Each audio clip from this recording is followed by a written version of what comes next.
But I thought, this is strange that they would lock somebody in here. In Utah schools, padded rooms like the one in this picture are sometimes used to isolate students from their peers. The only thing that was missing was a straitjacket. They're only supposed to be used under narrow circumstances. But some advocates are worried that any use can have long-term impacts on students.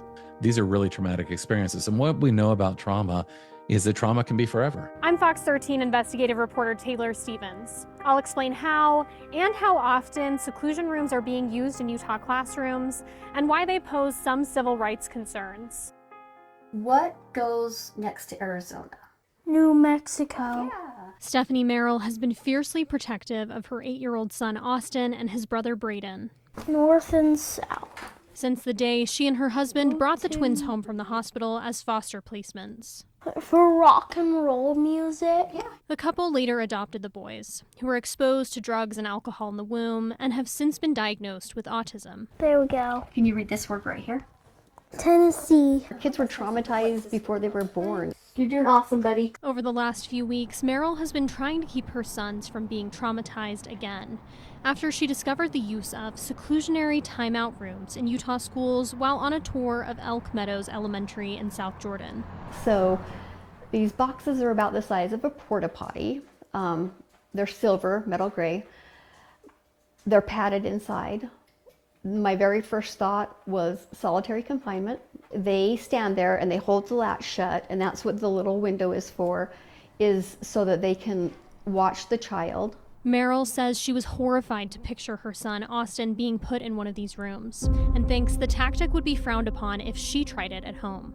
If we were locking our children in boxes, CPS would come and remove our children. It's not just the Jordan School District. Students across the state, in 21 of Utah's 29 counties, were subjected to seclusion more than 1,300 times in the 2020-2021 school year. That's the most recent year federal data is available for. Seclusion is putting a child in a room area against their will and not letting them out. In a school setting, it often looks like a child having a big, behavior, getting forcefully drugged to a room, put into it while someone either blocks the exit or holds the door shut. Sometimes seclusion takes place in a timeout room, like Merill was shown. But seclusion can happen regardless of whether it's done in a space specifically designed for that purpose. The key is they are also purposefully isolated from adults and peers and prevented from leaving, or they reasonably believe they're prevented from leaving that area. Utah's Board of Education has administrative rules around seclusion. They say the practice should be used only in extreme circumstances, only when a student poses a serious threat to themselves or others, for example. Seclusionary timeout is a last resort. It's an emergency measure that's used to prevent the imminent physical harm to the student or others. The state's rules say seclusion shouldn't be used to punish or discipline a student. They also prohibit students from being placed in seclusion for more than 30 minutes at a time and require educators to provide notice to parents and school administration every time they use it. Teachers are also required to keep watch over a student the whole time. We at the Utah State Board of Education do our best to really support the districts and charter schools in understanding the rules and the guidance surrounding the use of seclusionary timeout. Several other states, including Georgia, Hawaii, Nevada, and Texas, have either banned or severely limited the use of seclusion, and some would like to see Utah follow suit.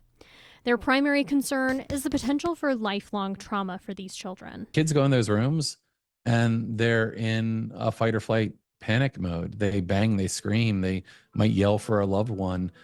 We often see that the stress is so high that kids might even urinate or defecate themselves. Guy Stevens founded the Alliance Against Seclusion and Restraint, starting it after his son was put in timeout rooms in Maryland schools. My son's experience with restraint seclusion led to a lot of trauma for my son and my family. His son is neurodivergent, and he became so afraid to go to school after those incidents that he had to be temporarily homeschooled. The impact is really lasting. I mean, I know kids that were restrained or secluded when they were 7 or 8 years old, who at 18 or 19 can't sleep with their door shut at night, are afraid to get into an elevator or go into a small enclosed space.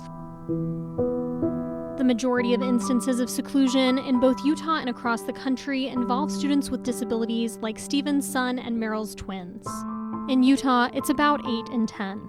The federal government has warned that frequent use of seclusion could constitute a civil rights issue for disabled students. If you're stuck in a box somewhere, you're not getting whatever education all your peers are. Nate Krippus is an attorney with the Utah Disability Law Center. He says the center hears complaints about seclusion from parents in the state at least a few times a year. Yeah, it can escalate the behavior, which I don't think is solving the problem or making it better. It probably is leading to more seclusion. We reviewed the data Utah schools shared with the federal government. It showed more than 1,300 instances of seclusion involving just over 500 kids. That means some students were put in isolation repeatedly. If you're seeing a kid that is repeatedly being secluded, then again, I don't think this intervention is working. After her tour of Elk Meadows Elementary School in South Jordan, Merill says she ultimately decided not to place her son at the school. We left, got in the car, and I thought to myself, there is no way on earth my child is attending this school or any school that has these padded boxes to use. Texas is next to New Mexico. But she recognizes that other parents may not have the same privileges I didn't know that was a cotton plant. and hopes by raising more awareness of the issue, she can help end the use of seclusion in Utah's classrooms altogether. So what goes above Oklahoma? Can you look? Kansas.